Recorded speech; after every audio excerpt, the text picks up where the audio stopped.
Assalamualaikum warahmatullahi wabarakatuh. Kami dari kelompok 7 akan memaparkan materi tentang metode induksi.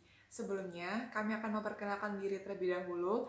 Nama saya Syafat Dirta Fasyadi Khoba, NIM 005. Nama saya Sabita Desti, NIM 002. Nama saya Tirsa Oktawulan Karima, NIM 096. Apa itu induksi? Induksi adalah cara kerja ilmu pengetahuan yang bertolak dari sejumlah proposisi tunggal atau partikular tertentu untuk menarik kesimpulan umum tertentu. Dengan kata lain, atas dasar sejumlah fenomena, fakta, atau data tertentu yang dirumuskan dalam proposisi tunggal tertentu, ditarik kesimpulan yang dianggap sebagai benar dan berlaku umum.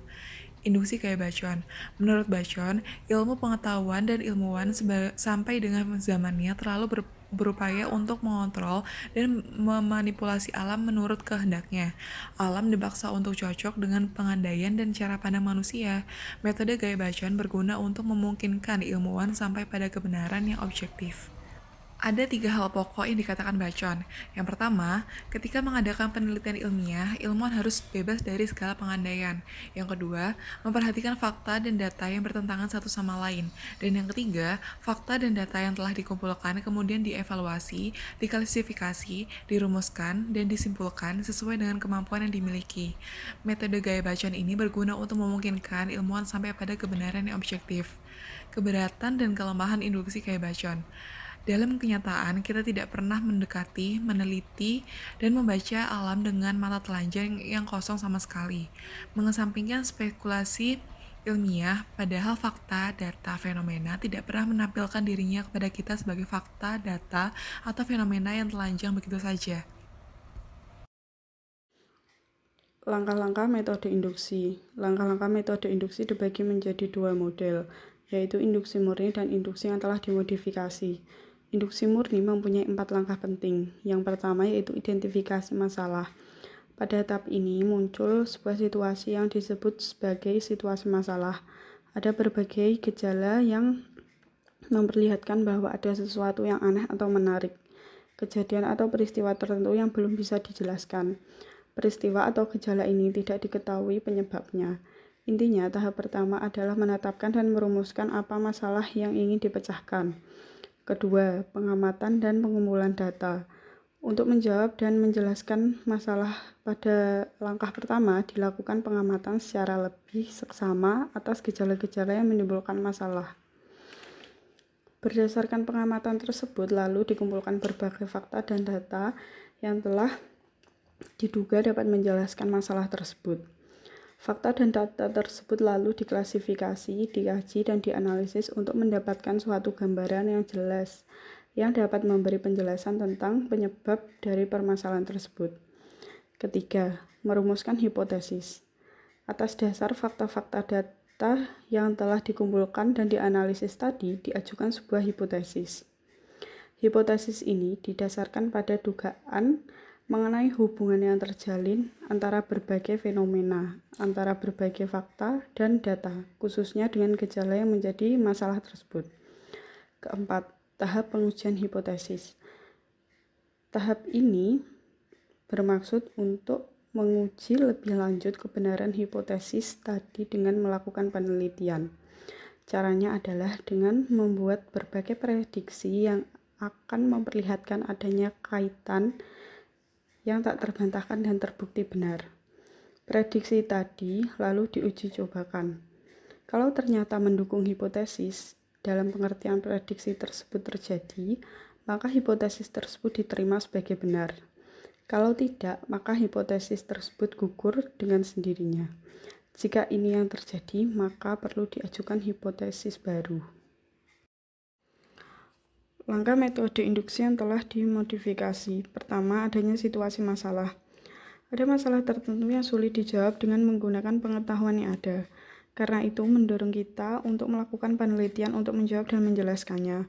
Kedua, pengajuan hipotesis. Jika dalam induksi murni hipotesis dibentuk berdasarkan fakta dan data yang diperoleh melalui penelitian, maka dalam induksi yang telah dimodifikasi, hipotesis dibentuk berdasarkan akal sehat, dugaan murni, spekulasi, imajinasi, maupun asumsi tertentu berdasarkan pengetahuan tertentu yang telah dimiliki. Ketiga, penelitian lapangan. Penelitian ini untuk mengamati dan mengumpulkan fakta dan data sebanyak mungkin dengan bimbingan hipotesis. Dalam induksi murni, hipotesis baru dibentuk setelah ada penelitian lapangan. Dan karena itu, penelitian lapangan benar-benar dijalankan dengan mendasarkan diri pada fakta dan data di lapangan. Berbeda dengan induksi murni, dalam induksi yang telah dimodifikasi, penelitian lapangan lebih dimaksudkan untuk membuktikan apakah hipotesis tersebut benar atau tidak. Keempat, pengujian hipotesis. Dalam langkah atau tahap ini, hipotesis diuji berdasarkan fakta dan data yang telah ditemukan dan dikumpulkan. Jika dalam hipotesis tersebut didukung oleh fakta dan data yang ada, hipotesis tersebut diterima sebagai benar. Jika tidak, maka dianggap gugur dan perlu diajukan hipotesis yang baru. Langkah pengujian ini adalah upaya untuk membuktikan kebenaran hipotesis yang telah didukung fakta dengan membuat prediksi untuk mengajukan apakah hipotesis itu benar atau tidak.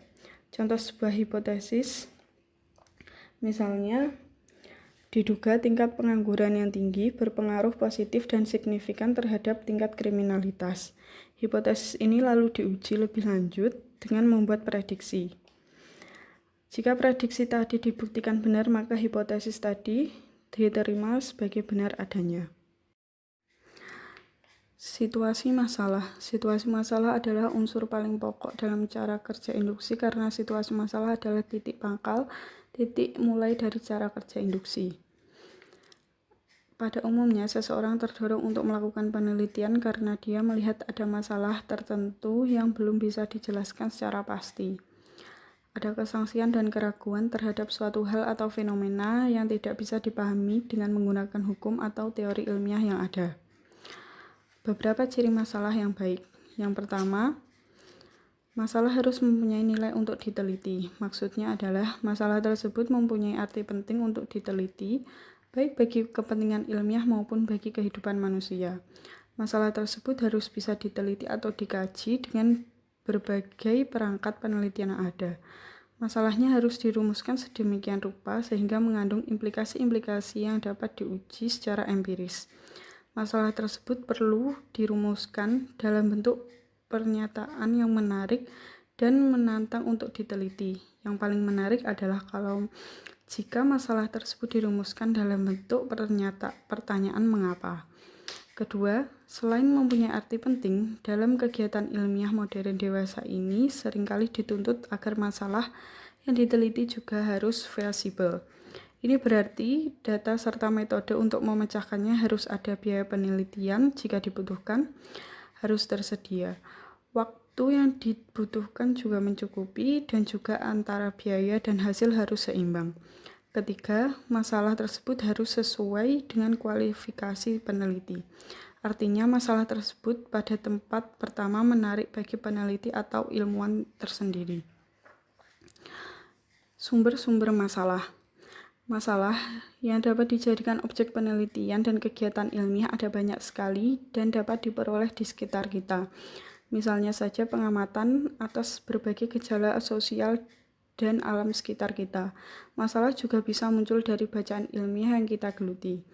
Dalam kaitannya dengan bacaan, masalah dapat muncul sebagai kelanjutan hasil penelitian orang lain. Tentu saja selain bacaan, diskusi, dan berbagai pertemuan ilmiah dapat melahirkan berbagai masalah lebih lanjut yang merangsang kita baik untuk diteliti maupun untuk digeluti lebih lanjut. Selanjutnya yaitu perumusan dan pengujian hipotesis. Hipotesis adalah pernyataan yang berisikan dengan sementara mengenai sebab dari suatu masalah tertentu yang dianggap benar untuk dibuktikan kebenarannya secara lanjut.